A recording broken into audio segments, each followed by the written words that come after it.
नमस्कार, आप देख रहे हैं नेक्स्ट 9 न्यूज़ और मैं हूं आपके साथ मनीष कुमार सैनी। महाराष्ट्र में नई सरकार के गठन और कैबिनेट के बंटवारे के बावजूद कई मंत्रियों ने अपने विभाग का चार्ज नहीं लिया है। इसको लेकर शरद पवार गुट के नेता महेश तापसे ने महायुति की देवेंद्र फडणवीस सरकार पर बड़ा आरोप लगा दिया है। उन्होंने कहा है कि महायुति के नेताओं के पास सरकार चलाने की कोई भी प्लानिंग है ही नहीं। उन्होंने कहा कि पहले तो सरकार बनाने में काफ़ी देरी हुई, इसके बावजूद मंत्रियों ने अब तक अपने विभागों की जिम्मेदारी को ठीक से संभालने की कोशिश भी नहीं की है। एनसीपी एसपी प्रवक्ता महेश तापसे ने कहा कि मौजूदा सरकार के मंत्रियों को पता है कि सरकार के पास अभी आर्थिक नियोजन और सरकार चलाने के लिए जो प्लानिंग होती है वो है नहीं। वर्तमान समय में महाराष्ट्र की आर्थिक स्थिति बहुत ही बिगड़ी हुई है।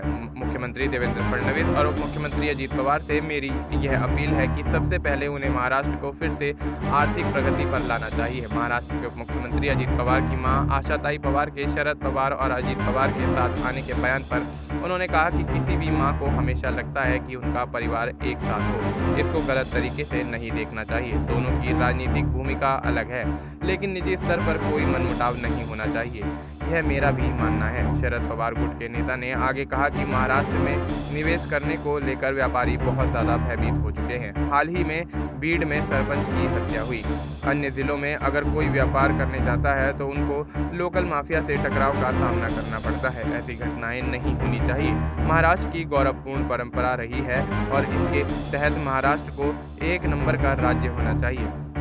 उन्होंने बीड़ में सरपंच की हत्या मामले में मुख्य आरोपी वाल्मीकि कराड़ के सरेंडर पर कहा कि यह बीड़ की जनता की विजय है। सारे विपक्ष के राजनीतिक दलों ने एक साथ जैसे आंदोलन किया और महाराष्ट्र के मुख्यमंत्री एवं गृह मंत्री पर एक प्रकार का दबाव बनाया है। वाल्मीकि कराड़ किसी भी मंत्री के काफ़ी निकट माने जाते हैं। वह मंत्री मुख्यमंत्री का काफ़ी निकट माना जाता है। ऐसे में यह लोगों की जीत है और निष्पक्ष रूप से इसकी जाँच होनी चाहिए। अब ऐसे में महाराष्ट्र के अंदर महायुति गठबंधन के अंदर सियासी पारा बढ़ता नजर आ रहा है। अब देखना यही होगा कि आगामी समय में क्या महायुति की सरकार सुचारू रूप से चलने में कामयाब हो पाएगी या फिर जिस तरह से यहाँ पर महायुति के गठबंधन के दलों में कहीं ना कहीं फूट पड़ती हुई दिखाई दे रही है, उस फूट से सरकार गिरती हुई नजर आएगी। फिलहाल आपको इस मुद्दे पर क्या कुछ लगता है, आप अपनी राय हमें कमेंट करके बता सकते हैं। बाकी देश और दुनिया से जुड़ी तमाम जानकारी के लिए आप देखते रहिए।